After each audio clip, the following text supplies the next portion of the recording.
Hello, we are live. Hello, everyone. You're welcome.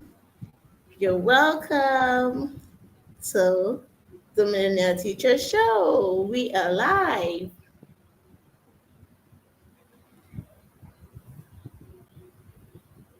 You are welcome. Hey, and our guest is here. Hello, Toy. You're welcome. You Hi, are Mary. Good welcome. evening. Good evening. How's it going? Very well, thank you. And you? Fine, thank you. Yeah, it's been a resting Saturday. I wish I could say the same. Anyway, Yeah. All right. So thank you for joining today. Without further ado, I think we'll just get right into it. So thank okay, you, then. everyone. While people get to join, let me just quickly read your bio, and then we'll get started. Okay, that's fine. Okay.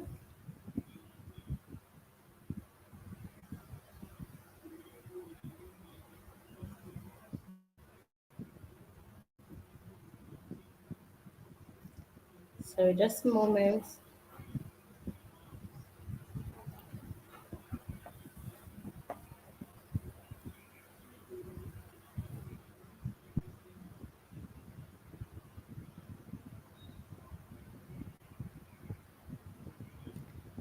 Okay, so Oluwatoyin Oyeduntan is a dedicated educator with years of experience in the field of teaching.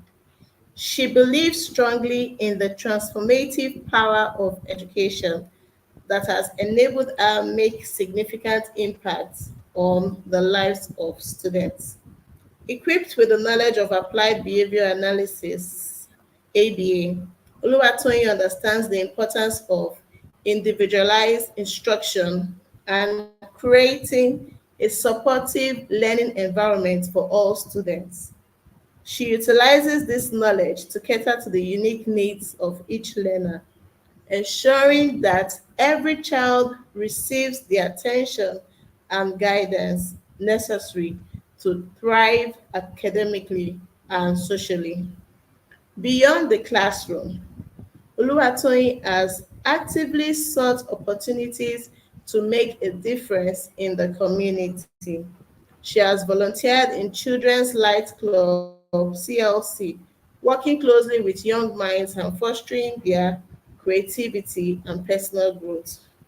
This experience has further strengthened a passion for education and ignited a desire to provide holistic support to children beyond traditional academic settings. Oluwatoyin takes on a leadership role as the head of the Educators Community Group within the Covenant Nation Community Group since March 2022. She has been instrumental in fostering collaboration, sharing best practices, and organizing enriching events for fellow educators. Her commitment to building a strong community of educators reflects a belief in the power of collective learning and growth, with an unwavering belief that every child can learn, albeit in different ways. Oluwatoyin approaches teaching with compassion, empathy, and a genuine desire to make a positive impact. So let's give our flowers to Oluwatoyin. Thank you very much for joining today. Thank you. What Thank an you, impressive Mary. bio. So please tell us, how did this journey start with you? Okay. Was quite a very straightforward one. So I didn't start as an I didn't have any education at my as my first degree. I worked for 7 years as an administrative staff, and then I transitioned into education. So all I did then was to do a PGDE and then went straight into the classroom. And it's been an interesting experience so far. I've enjoyed myself and I've learned so many new things, just on the way. Okay. All right. So from your early days in teaching and now, what has the experience been like for you? Hmm. Okay. So I guess like every other profession, we have our ups and downs. So entering into it, I think the first challenge that I had was entering into the space without prior knowledge was kind of challenging because I didn't really have anyone to hold my hands. So if I had the opportunity, looking back, if I had the opportunity to work with new teachers, entering into the space, I would really, really love it. So, like I said, I just transitioned, I just entered into the space and no prior knowledge. I had to fall so many times and then find my way up again. So, it was a lot of learning to do and a very short time to do that because I also had to, um, we are working with children, so I had to, give my best, at what I was doing. So I had a lot of catching up to do, and I had to go and learn a lot of things, and which I did, and it paid off eventually. So it's been fun learning though, and that's a good thing about working with children. It's always fun, so it's not as tasking as you know it's not tasking, it's a lot of learning, fun learning, because we're working with children, so you want to appeal to that um that part of them that is exciting, to bring the best out of them. So that's it so far. All right. So I know that people always believe that teachers should know it all, right? Once you say you're a teacher, they expect you should know. Like there's no room for I don't know and all that. But I've noticed that while teaching, sometimes we get to learn along the way because A lot of the times. as you are teaching, the more you're teaching, the more the concept or whatever you're teaching becomes clearer to you. And then you now realize that teaching is not just you sharing knowledge, you're also learning in the process. So Yes, when you mentioned a fun learning like with children, I just remember that it's a lot of learning along the way it's as a much lot. as everybody It's a lot. Yeah, yes, but as much as much as you're learning along the way, you also need to, as a teacher, we always need to put in that research before every class and a lot of preparation before any class. As much as we are learning along the way, we must at least have done that work before entering into the classroom. It's like it's a very bad thing to enter into your classroom unprepared.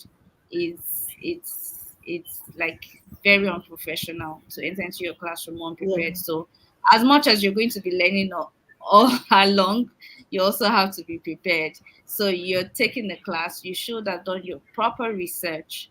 And yes, it's okay to get stuck in the classroom and you can go back, but at least you know that for as much as that day's lesson, you are prepared for it. So you have to be prepared for every lesson that you take, which takes a lot of research.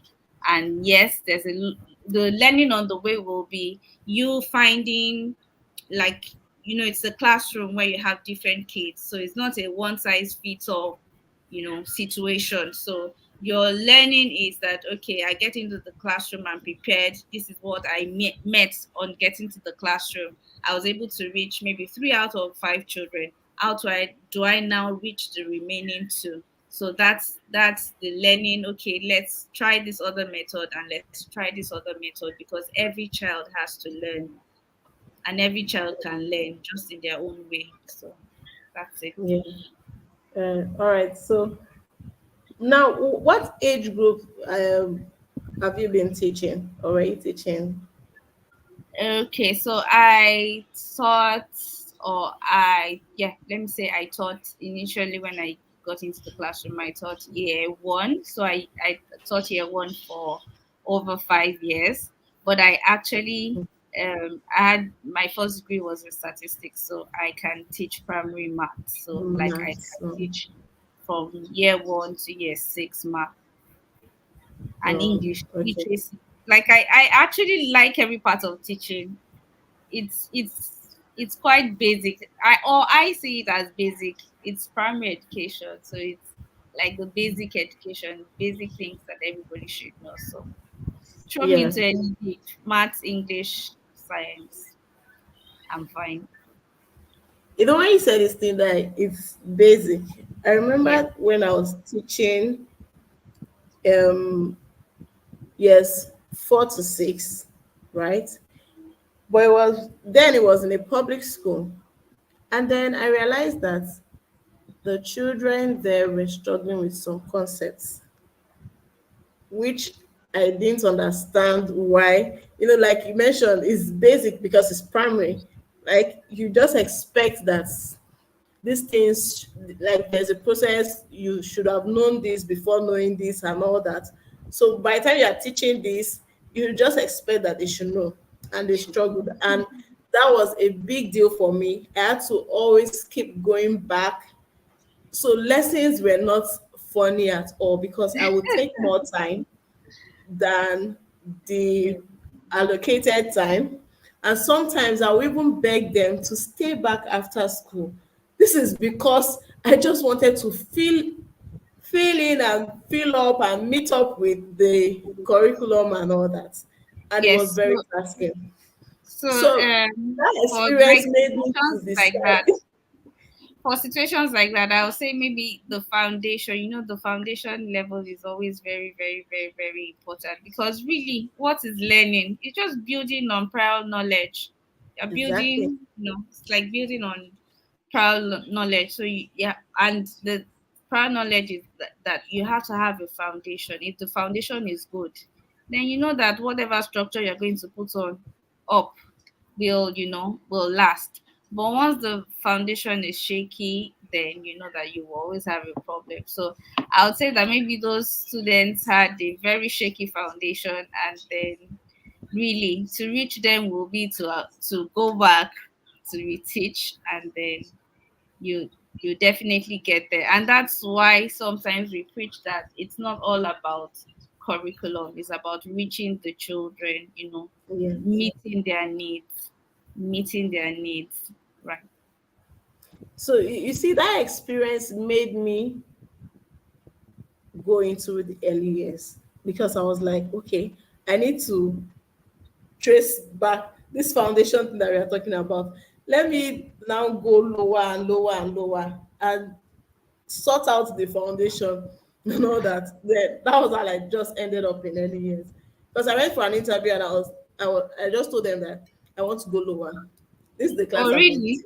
Some Yes, people I was say not that excited. we that teach early years, that we have a special place in heaven. Some teachers cannot deal with those children. I'm telling you, early years. So when I went back, I was just like, hey, what did I put myself into?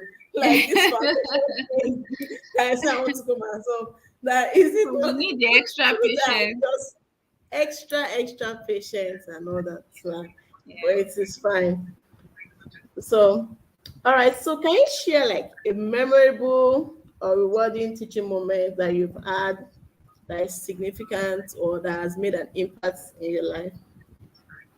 Okay. Um, every teaching moment is always Like I always tell people that I don't think I get tired of teaching. It's just the other little different work that you have to do in between, like attending to other things, writing reports, doing the, all those other things are the things that wear me out, but teaching actually doesn't. So every teaching moment is like a wow moment for me.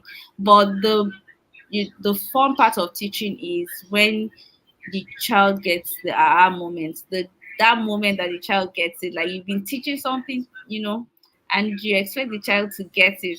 That and then you sometimes you have to go back and say, okay, what did I miss? Um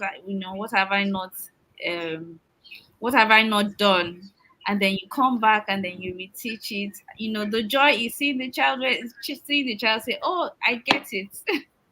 That's the rewarding moment for me. That point where their eyes light up and like, oh, this is it, I get it. That's always rewarding. Always very Yeah, worth the all the time that we've put into the lessons. yeah.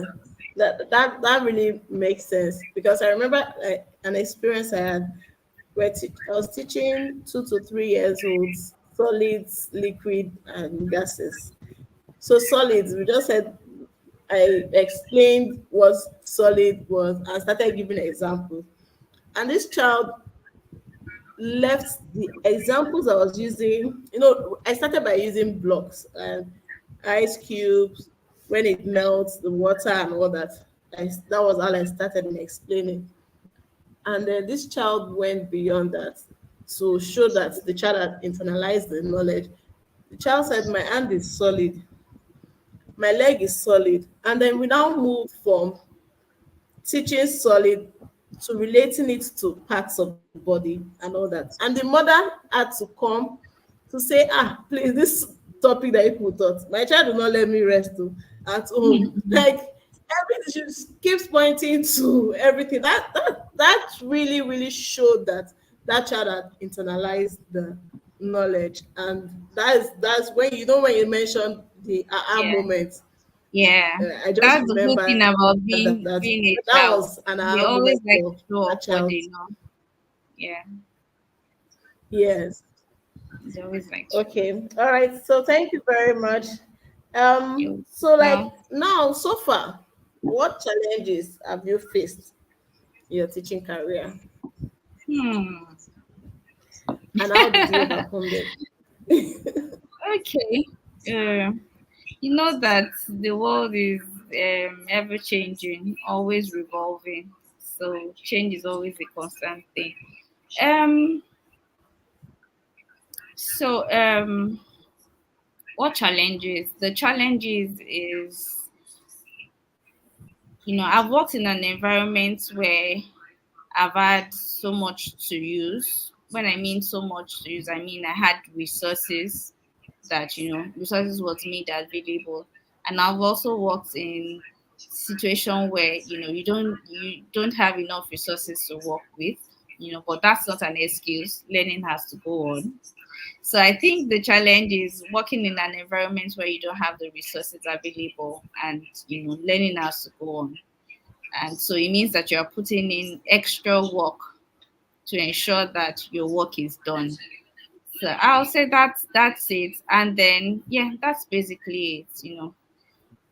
That's basically it. But the good thing now is that there are so many things that you can find around you that you can use, you can improvise and make do with, so that learning can go on. So, like I said, even though you don't have resources, it's not an excuse. Your work must go on. Learning has to take place. So, the interesting part is that if you look around you, there's always an alternative to, work with. It might not be exactly what you want, but there's always an alternative to work with. So, not having adequate resources to work with can be challenging sometimes, because it means that you have to put in extra effort than you would have done with. No, okay. All right. Thank you. So now, so what advice do you have for new or aspiring teachers that want to embark on this teaching journey? Teaching is fun. Teaching is fun. Honestly, it is, and it's very, very rewarding. They So, are saying it is fun. Some people see it as stress. Oh. yeah, some people see it as, let me just go earn my today's salary and come back again. But really, it's rewarding. It's more than that. We're working with children, so I don't know how people, when, like I said, when children get, you know something that you're teaching, how it doesn't excite it excites me every time I go into the classroom, and a child has learned something new. Like, it excites me. You see my children say, oh, we've learned something new today. Like, I tell them that when we come to the classroom, we are learning something new, so they're always looking for that new thing. I give them that hope that what we've learned yesterday is not what we're learning today. Like, we are learning something new, so they are coming with that energy to come and learn something new, and I like it. Fuels me. I'm like very excited. So for new teachers, I would say that teaching is really rewarding. um it's the teaching environment is evolving, is actually changing, but I'm hoping that it's changing for for good. I can see that teachers are putting themselves out there. They're doing the things that they should be doing. And for new people coming into the space, I'll just say that they should take it one step at a time, and not see that they can do everything at the same time, on the same day. You want to do your class decoration, you want it to look already like a Pinterest. Take it easy, one step at a time. Do you understand? Don't exhaust yourself, and then the real work, you're unable to do it. Okay, just take it one a step at a time. But it's a very rewarding profession, I can say, with all my chest, that it's a very rewarding profession. So So, when you say it's very rewarding, like a lot of people will say teachers' reward is in heaven. And people are hey, beginning to he's cancel no it that longer in I don't want heaven. to wait No, for heaven. no, I want we to are enjoy getting our it rewards here. here. Yes, I so can tell tell us what you, you we are are saying of getting the our reward. rewards here already. We are getting our rewards here already. If you know what to do, we are definitely getting our rewards there. I can like, it's reward here now. That's why I said that, you have to, as a teacher, you have to learn to know how to organize yourself.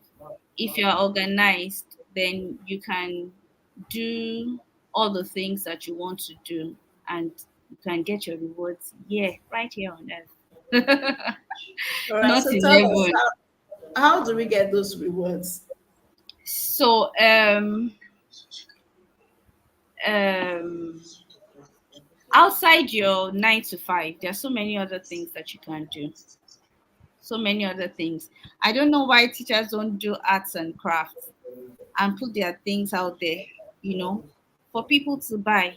I don't know why teachers don't make resources that other teachers can use and put out there for them.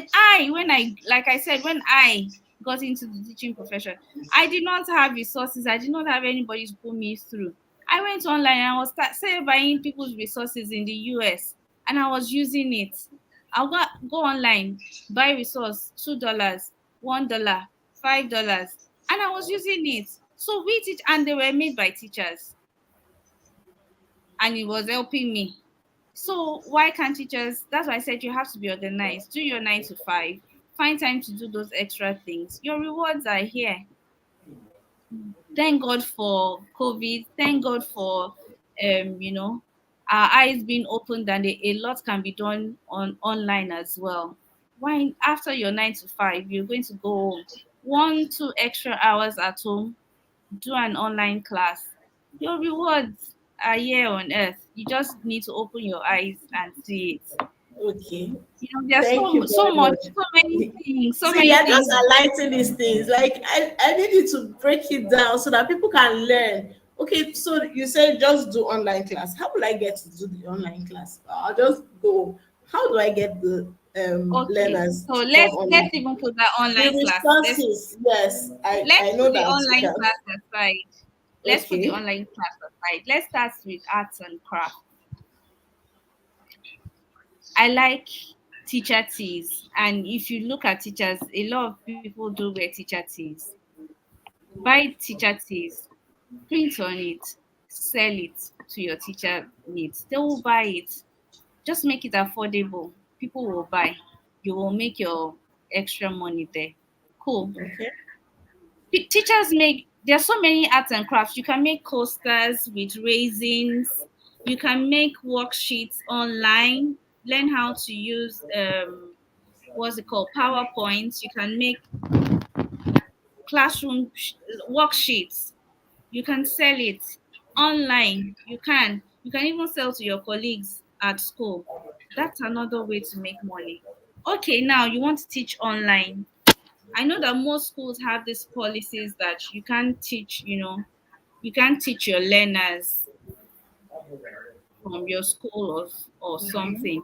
The good thing about teaching is if you're very, very good, someone will look for you.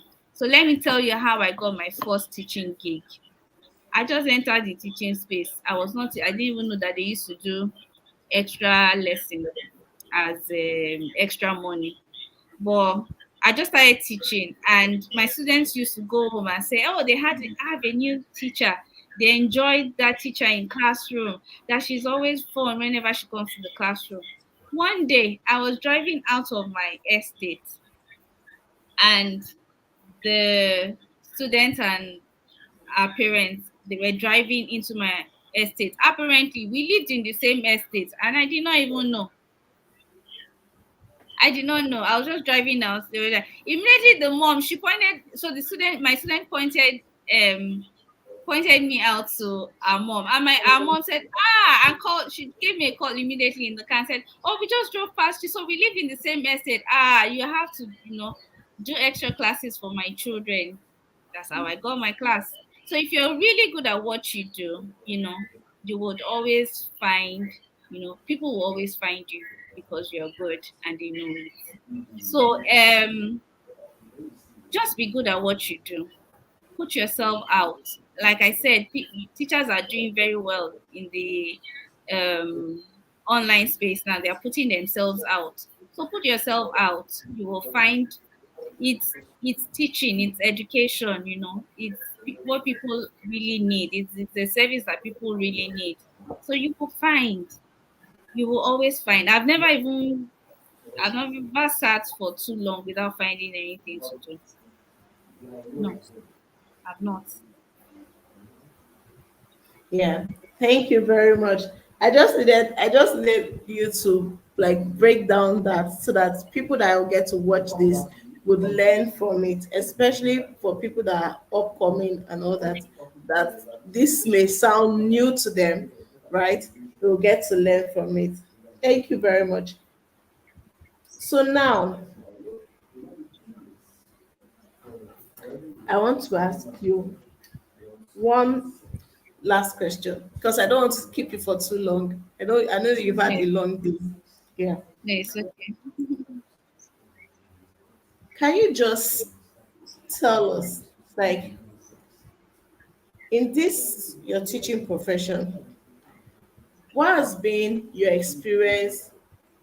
What methods have you used to handle parents that were not very supportive of what you were doing with their children in classroom? Like, some parents just feel, okay, no, no, no, no, I want my child to learn in this particular way. But you are seeing that this child needs are different from what the parents are saying.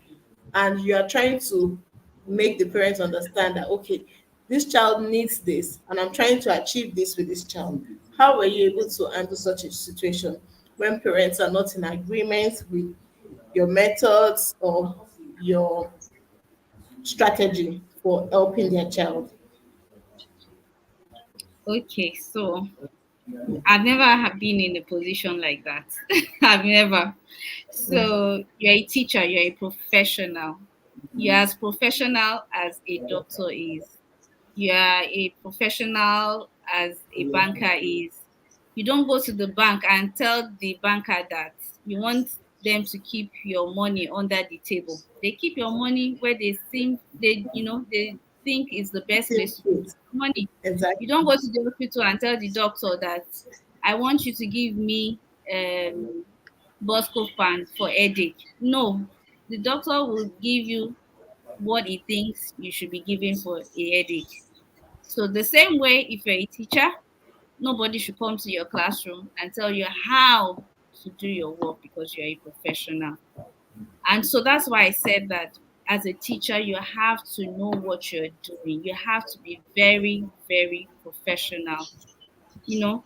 And I've never had that situation, so I cannot even say that, I can't advise that. But I would say that if you're very professional and you know what you're doing, the parents, every parent that have their that you have their words, or that you're working with their words, will be very supportive and will be confident that they have someone that is able to take care of their children. They will have that comfort that you are what's that word now, You're capable.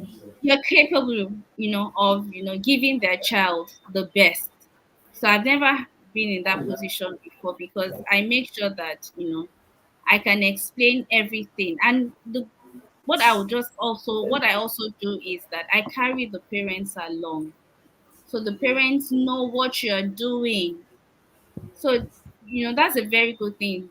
Always carry your parents along. Let them know from the beginning what what your plan is, and how you're going to be implementing the plan, and what you want their role to be, in that plan.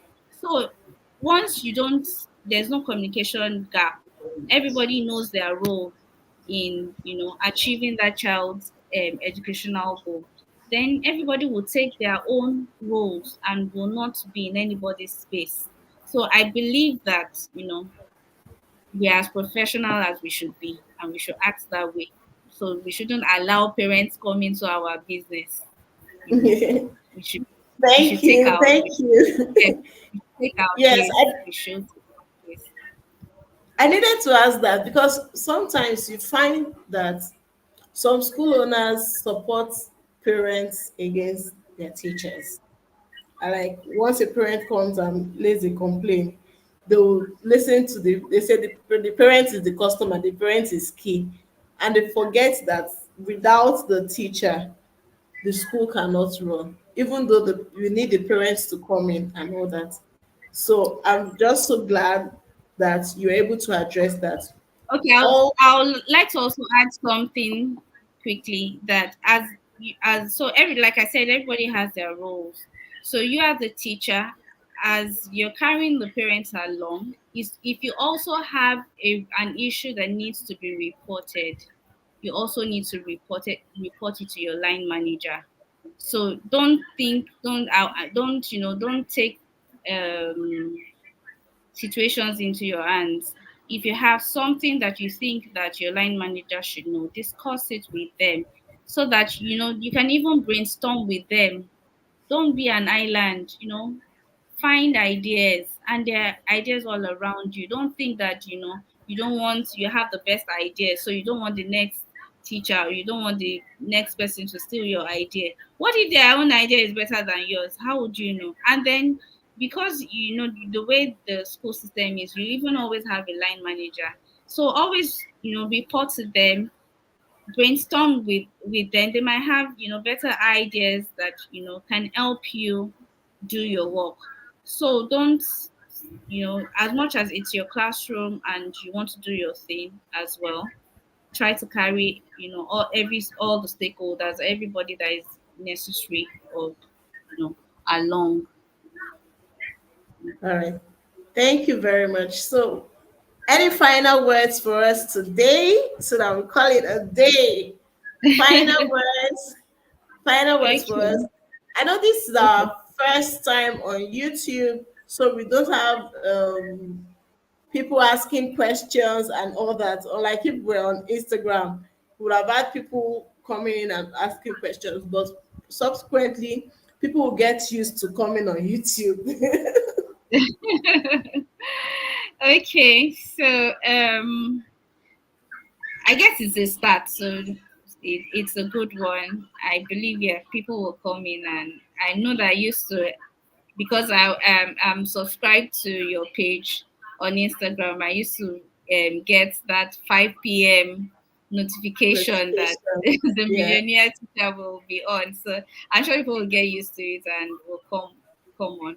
So my last words will be that, you know, as teachers we need to be professional. I think that, teachers don't know like the power that they carry.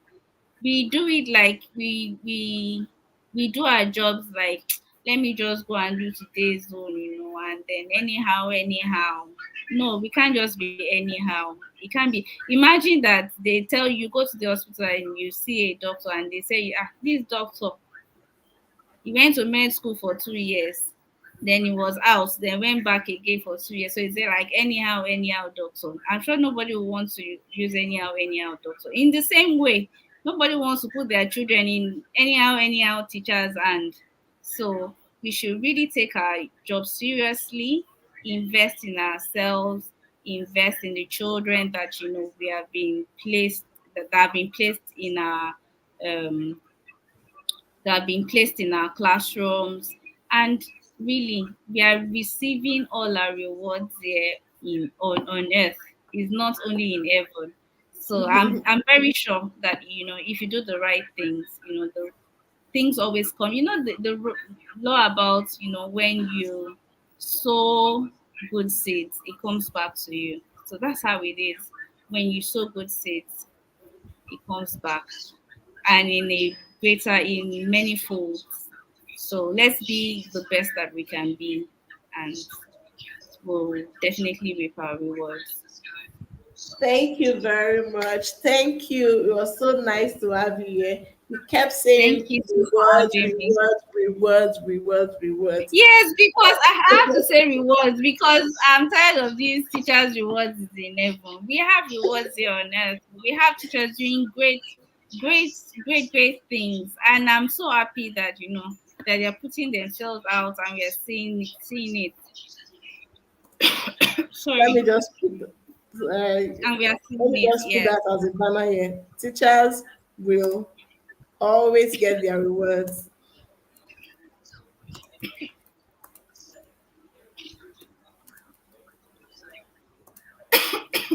Sorry, excuse me. Sorry. Yeah. Yeah.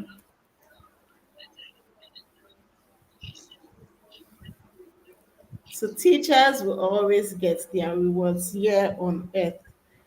It's no longer in heaven. It's here on earth. Teachers will Yeah. always get their rewards here on earth.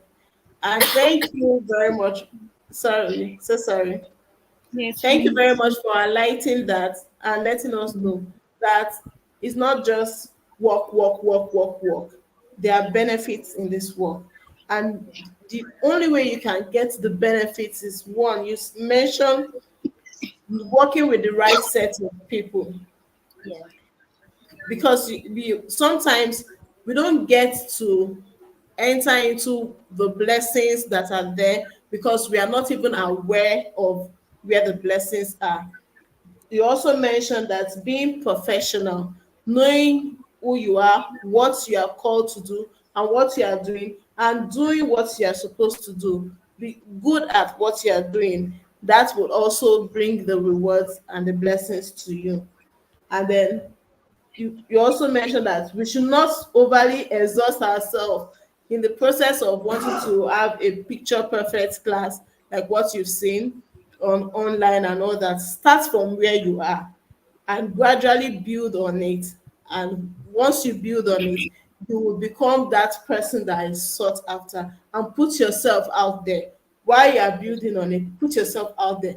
People will always make reference to your growth. People will see it. Even you yourself, you will see that you've grown. You're no longer, maybe you used to be shy, Now you're no longer shy, you're camera friendly and all that. So thank you very much for pointing these things Thank out you, to us. Mary. We are so, so, Thank so you, Mary. grateful that you had to join us. I know that people will get to watch this afterwards because it's going to be here live on YouTube. Yes, yes. So thank you everyone for joining. Those that will join Thank you. afterwards and watch and learn from our guest today, Oluwatoyin, as she poured herself and constantly reminded us that in this profession there are rewards. So don't run away. Don't think that there are no rewards. There are rewards. Just follow Uno road. Oh. Follow Yes, Uno oh, road so that you get very your. important. All right. Very So important. thank you. Thank you very much. So see you next Thank you time. too. Yeah. Bye. Bye.